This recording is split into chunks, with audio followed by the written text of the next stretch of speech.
we had a terrible tragedy that happened on Interstate 80 over the weekend. So we had two Des Moines police officers and two other people that died in this terrible crash. So I want to just start with a moment of silence for all the victims and their families.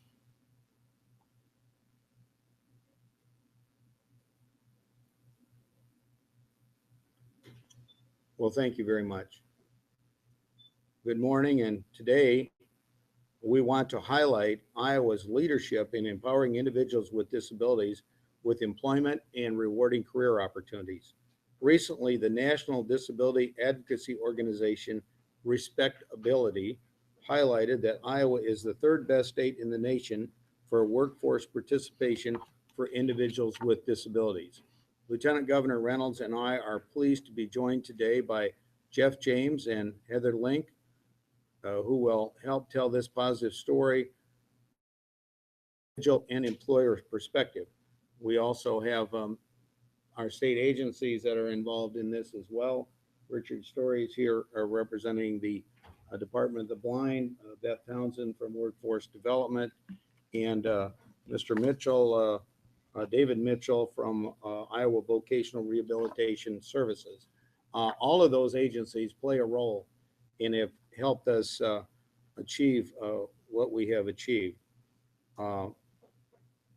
Jeff James is a financial analyst for LCS Financial and will share his personal story on building his career in Iowa.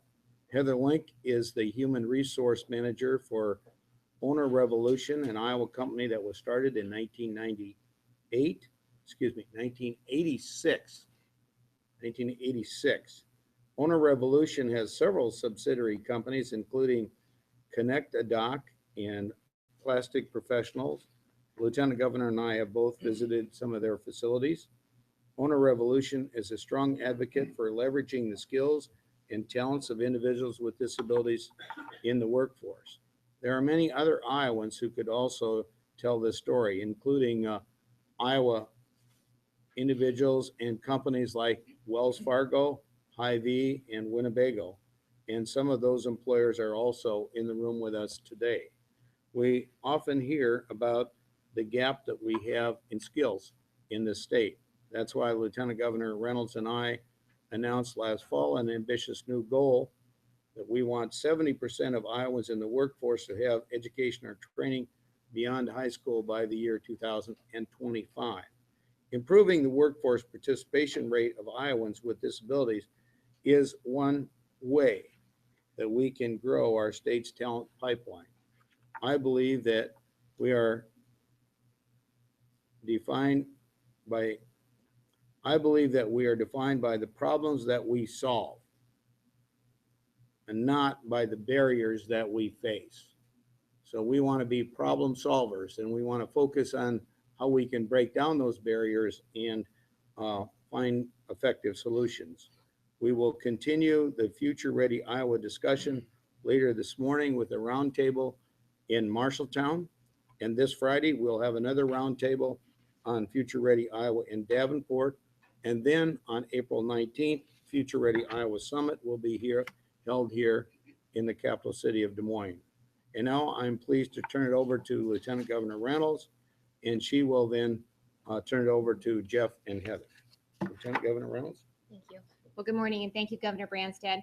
In 2013, Governor Branstad and I joined then Senator Tom Harkin for an Empowering Individuals with Disabilities Through Employment discussion. The forum provided a great opportunity to bring together employers, individuals with disabilities, and various stakeholders to begin to share best practices and really highlight individuals with disabilities who have excelled in the workforce or successfully started their own business. Since then, state personnel have redoubled their efforts to assist individuals with disabilities to help find employment. Today's press conference provides the opportunity to continue this really important dialogue. And it also allows us to renew our commitment to nurturing rewarding careers for every Iowan. As the governor mentioned, Iowa has the third highest workforce participation rate in the nation for individuals with disabilities, behind only North Dakota and South Dakota. But even with that success, there remains room for improvement to further grow our talent pipeline. The Respectability organization recently highlighted that in 2013, nearly 45% of working age Iowans with disabilities were employed. 1 year later, in 2014, nearly 47% were employed. In recent years, Iowa has gone from the seventh best state to the third best state for employing individuals with disabilities. And really, it's about collaboration and partnerships and the great partnership between Iowa Vocational Rehabilitation Services, the Department for the Blind, Iowa Workforce Development, the Iowa Developmental Disabilities Council, as well as many other organizations and private sector working together.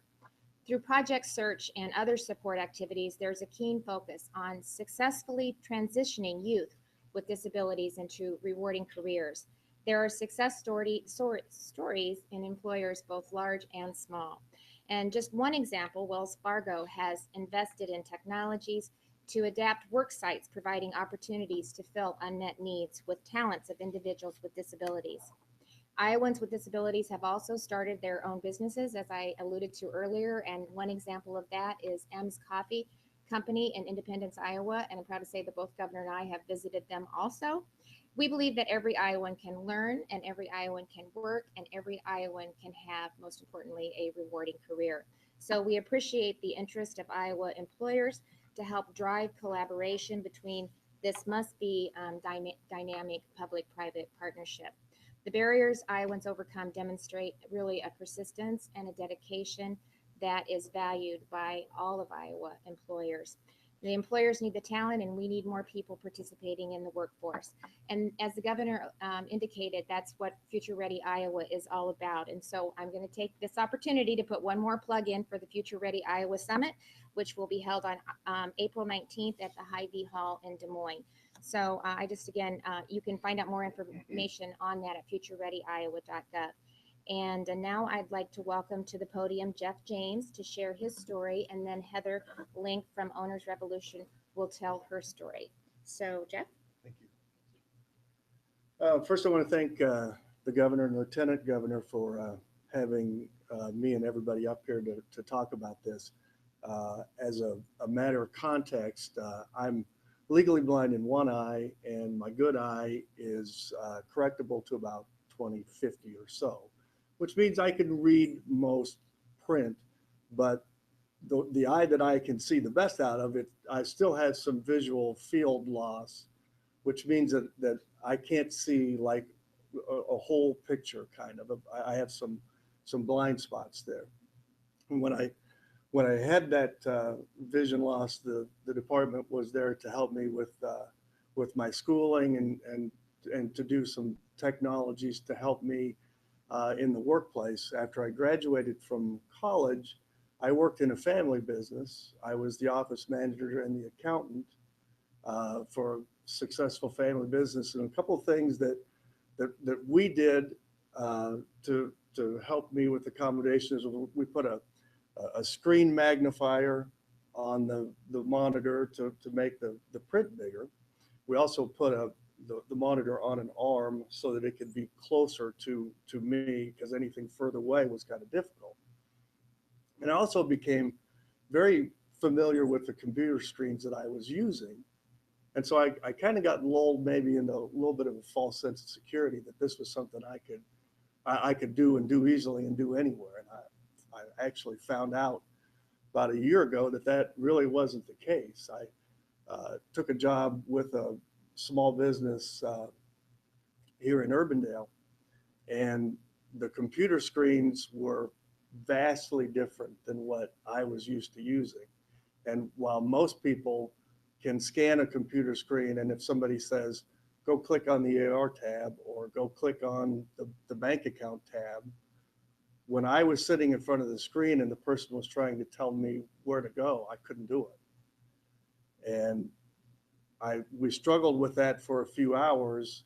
And by lunchtime, the owner of the business called me into their office, and we kind of came to a mutual decision that I probably wasn't right for that job. And it was mutual in that the owner said I wasn't working out, and I didn't have a good comeback as to why I wasn't working out. I didn't disclose that I had a visual impairment. Like I said, I read most things. I thought I could read it, but I wasn't able to scan the screen good enough. And to be quite honest, I didn't know what was available to me. I'd been a client of the Department for the Blind before, and so I literally met with Rich.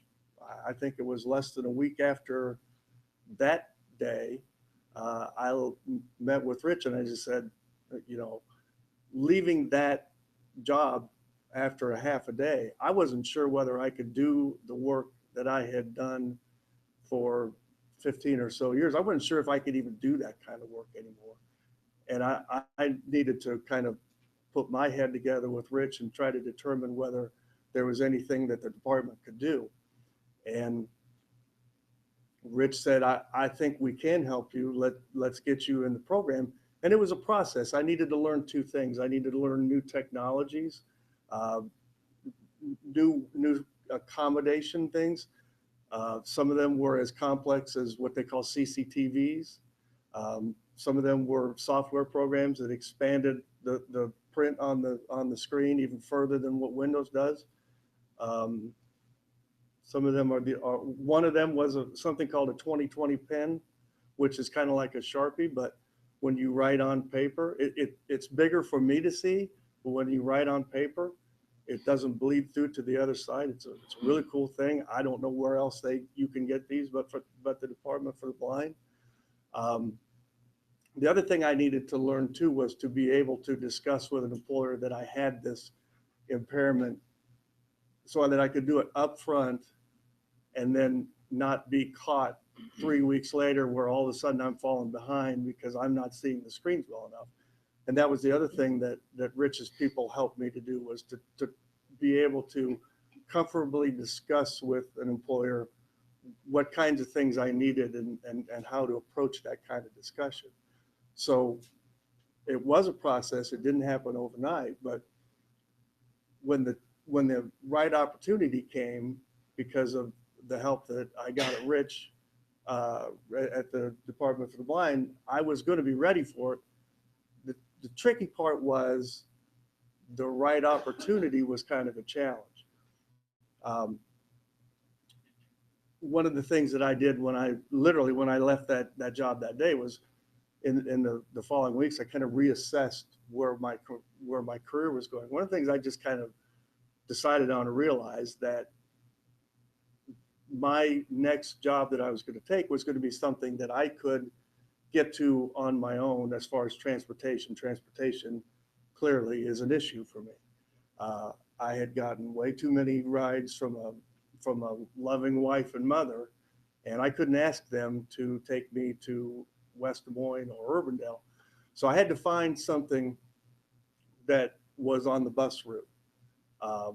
It had to be something that was easily accessible for me. That kind of limited my geographic search of where I was going to be able to find a job. Another thing that was difficult for me, I thought, was I'd always heard that one of the things that's important in finding a job is networking, network, get out and talk to people. A lot of the networking events maybe were places that were sort of off the beaten path, places that, again, somebody who's transportationally challenged has a hard time getting to. In sort of limiting then that scope of my opportunities, what the department can do that helped me immensely was they can sort of be an advocate, or they were an advocate for me to get out into the business community and say, I've got somebody here who's got an undergraduate degree from Drake, got a master's degree from Drake. They can do a job. They may need some accommodations. Their advocacy for me is actually how I got my position in Life Care Services. One of the people that I worked with at the department had a contact with a recruiter at Life Care Services. They reached out to them. That person contacted me on a Monday. 9 days later, I'd had 3 job interviews and a job offer at the end of that. And I don't think that I would have gotten that opportunity. I don't know that they were on my radar, without the person at the department advocating for me. So I'm very thankful and appreciative to the department and for the department for all that they do. They've been instrumental in all the success I had, I think. Thank you, Jeff. So Heather Link. Okay, I also would like to thank you for the opportunity to be here today. And just to piggyback off of Jeff for a minute, a lot of the accommodations, probably all of them, I hate to speak for you, but a lot of those accommodations come at no cost to the employer because the departments are wanting to work with the employers to get those people placed who have those capabilities. So that's a number one benefit for the, the employers to work with these organizations. Owner Revolution Inc., we are a 100% employee-owned company. So our employees already take great pride in the jobs and the work that they do just because they know that they are a part of the bottom line, the effect of our bottom line, and how we do. And I apologize, I'm nervous. My voice is shaking. You're doing great. It's too We many love you, people. South. Still have the police officer. You didn't see us do the high sign I there. know, So okay. it's good. No, Yeah. we're super excited about that. But what that also does is our employees are very supportive of the people that work side by side with them that have disabilities. They get right in there.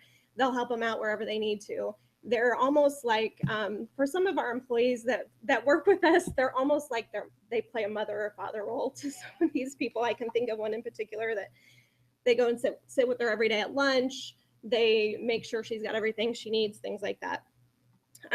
So as I already said, the cost of the companies are very low.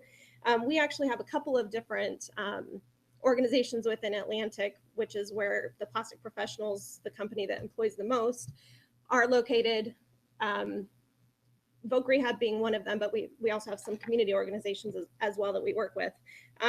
They help with training costs. They help with assessments, support after the hire, accommodation costs, those things that we've already talked about.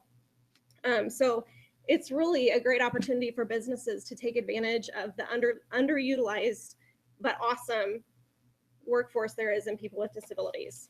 So as I was thinking about what I should say today, I was going to come in and just wing it, but I'm so glad I didn't. Because still really nervous. But here's what it really comes down to. What we've discovered within our company, and I'm sure other companies, Hy-Vee probably can say this as well, is it's becoming more and more, especially in the rural communities, to find employees that have a good work ethic. Okay? So what we've found with employing people with disabilities, whether it's a physical disability, whether it's a mental disability, an emotional disability, is they tend to have a much higher work ethic because they want to be there. They have better listening skills. They're more trainable due to their desire to succeed. And overall, they are more content with their work. So for our company, hiring people with disabilities has helped reduce turnover. It improves our production output. It allows us to make a positive impact in the lives of people that have a strong desire to be part of something. So this becomes a win-win situation for everybody. These individuals stand far and above what most people would consider the normal employee. I'm considered a normal employee. I mean, many of us up here are. They take great pride in their work. They're extremely reliable. They show up every day on time. They want to be at work, do a good job. They're embraced by others, at least in our company. They have contagious attitudes most of the time. I mean, you don't generally have somebody. I've been in HR at Owner Revolution for 10 years, and I have never once had someone in my office that I've had to discipline. It's usually been them coming up and just saying hi or coming up and telling us about something that happened that day. So they really enhance our work environment. All they really need is the opportunity to get out and shine. So I encourage it. I encourage you to partner with these organizations. If you've never done it before, just meet with somebody. I mean, there's a whole room full of people here that have connections and that can come in and you can tell them what your needs are. There's lots of opportunities to carve jobs out that you might not even think of. We have 2 individuals that do a great job, but they can't work 40 hours a week. So one of them works 3 days, one of them works 2 days for one full-time employee. Works great for them, works great for us. Just little things like that sometimes we don't think of really work great. So thank you. Thank you. Well, I want to thank Jeff and Heather. I think, as you can see, there's a lot of emotion. And we are excited about the fact that we have in Iowa a great public-private partnership. We have the state agencies that are working with the private sector employers, and we have people with disabilities that sincerely want to work, and we're trying to make sure that we have a great coordinated effort. Now, we would open it to questions you have of any of the people that are standing up here. I hope we haven't overwhelmed you today. But I think, I'll tell you, when we had that, in 2013, when we had that conference out at DMAC at the Enrichment Center with Senator Harkin, we heard some really heartwarming stories about the success that this has had. And we want to just continue to encourage it. Yes. One thing one of the speakers mentioned was the issue of transportation. Right.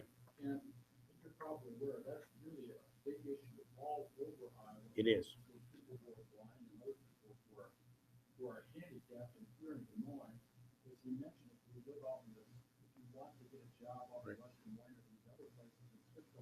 So I guess in relation to that, should the state be doing more in terms of improving transportation, bus services, and other types of services, especially you mentioned out in the rural area, that's even more difficult. It is, and it's a problem not only for people with disabilities, a problem for elderly people and many people.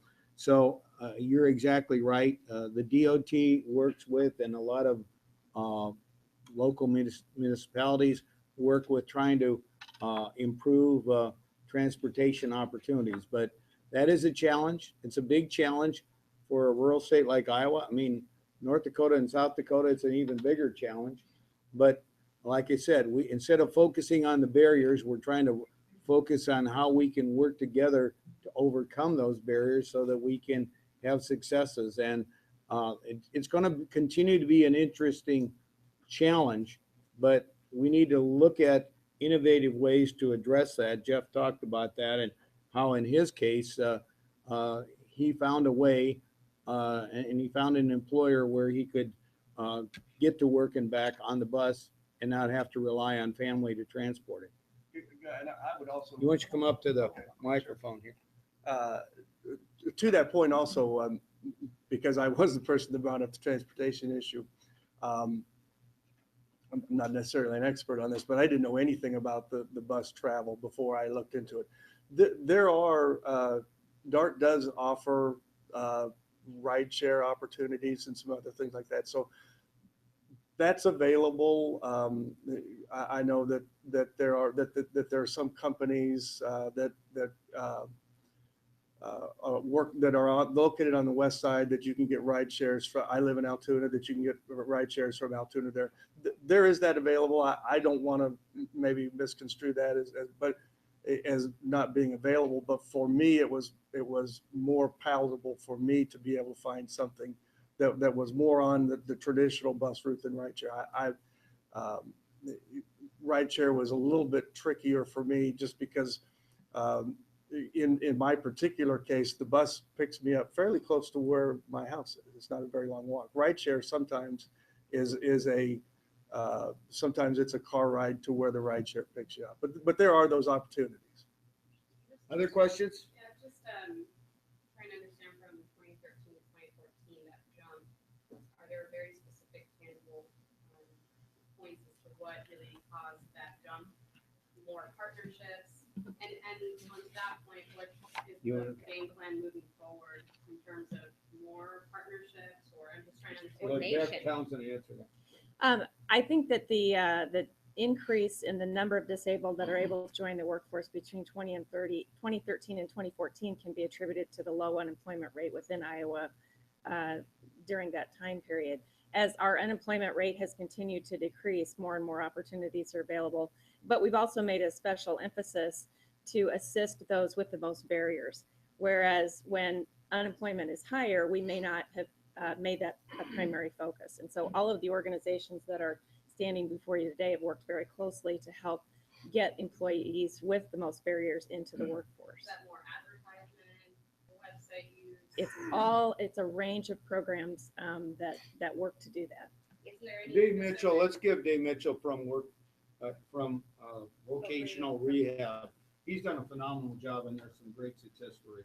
I think two of the key factors with that are the collaborative partnerships we've had with our secondary school systems. One of the cruxes of Future Ready Iowa is how do we connect individuals in career pathways and sectors that lead to rewarding careers. So I think over the last 3 years, that's been a real focus of partnerships with the Department of Education and the workforce and with our business communities to look at those pathways and needs and help channel our youth into those career opportunities.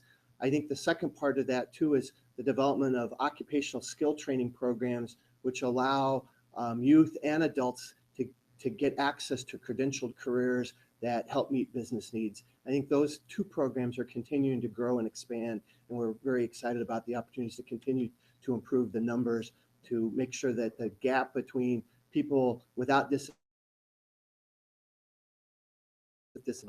Thank you. As you know, we've also had a real focus on apprenticeships, and we've seen real success in that as well. Other questions? We can go to other subjects if you'd like as well. Yes, sir. What do you see as your big priorities? Some of the major things have been knocked off as you've been spending. Well, there's still a lot of work that has to be done to complete the budget, and this is a very difficult budgeting year. As you know, recently the revenue forecasting, revenue estimating conference, March reduced their revenue estimate. The legislature has to work off of that March estimate, which is lower than the December revenue estimate that I placed my budget on. So we're working with them on that. There's still some of our priorities in criminal justice, public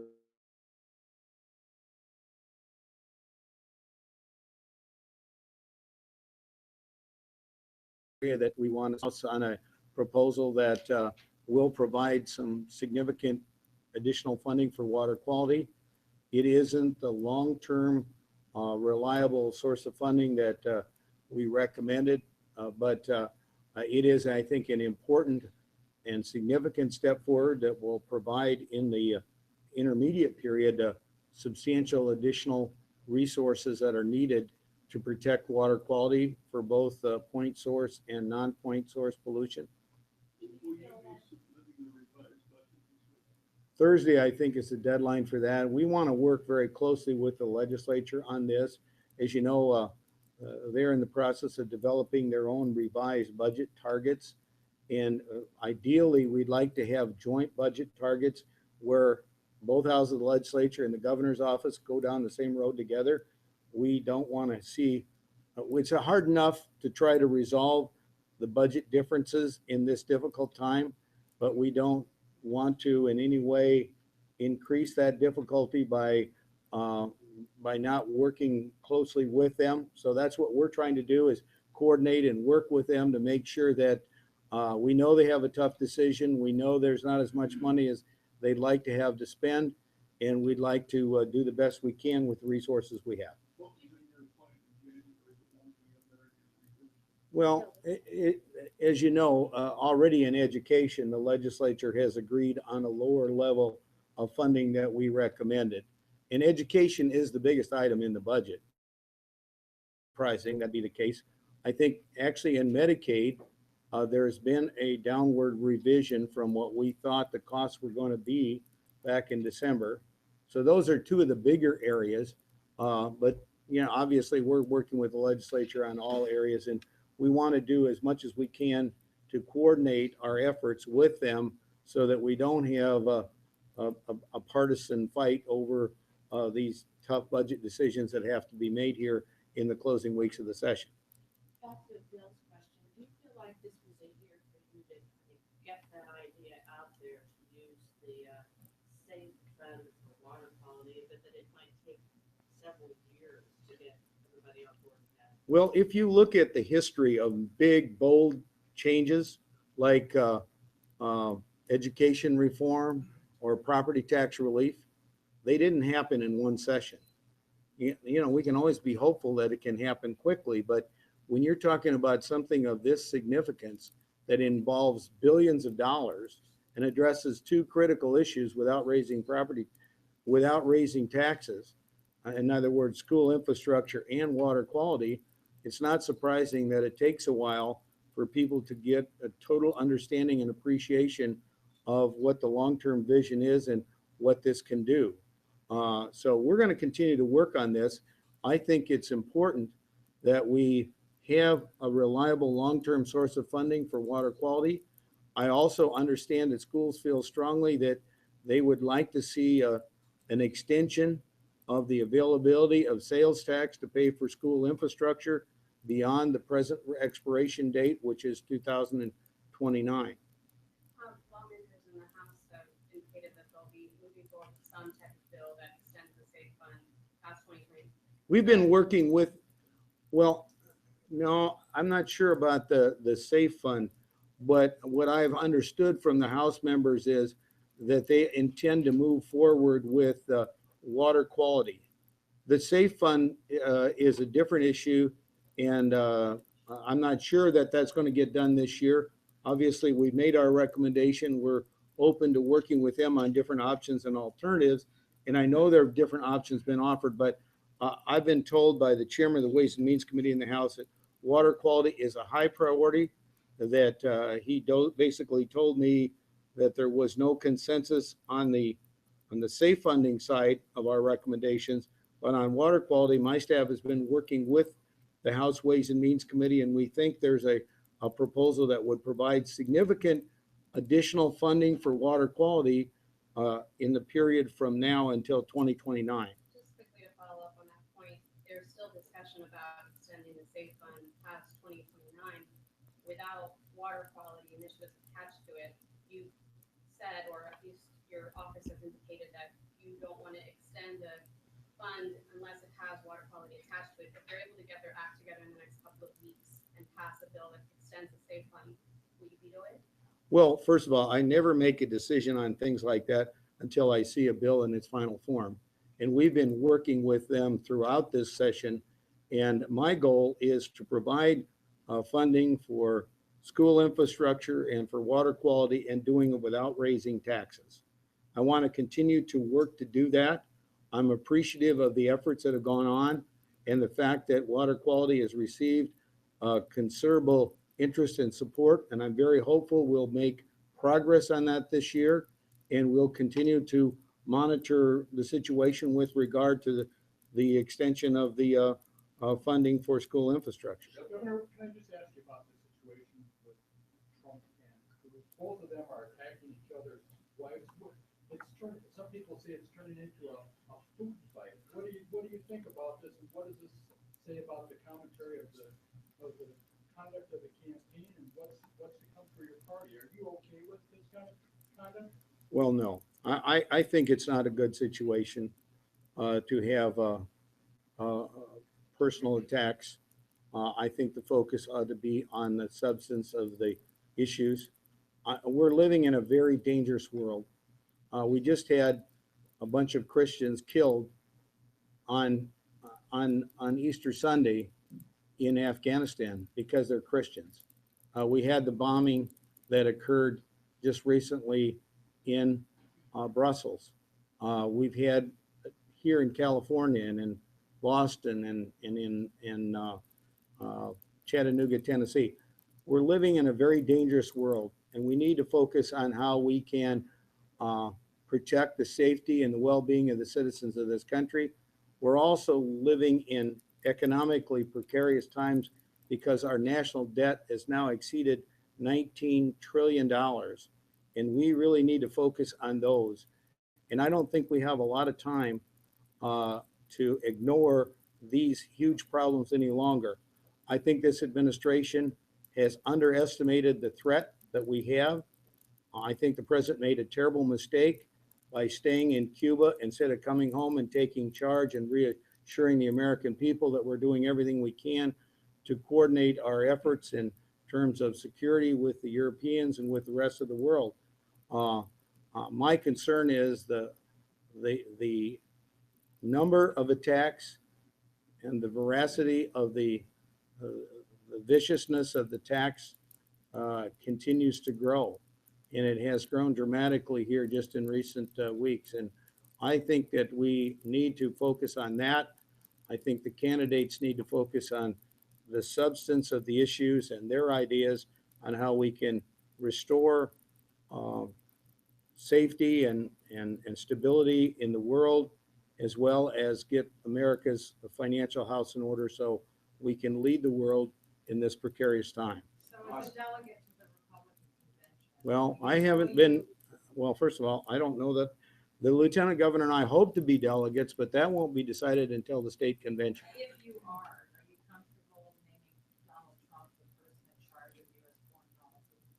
Well, you know, as you know, I have tried to be a good host and invite all the candidates, and I know the caucuses are over, but I'm also respectful of the process.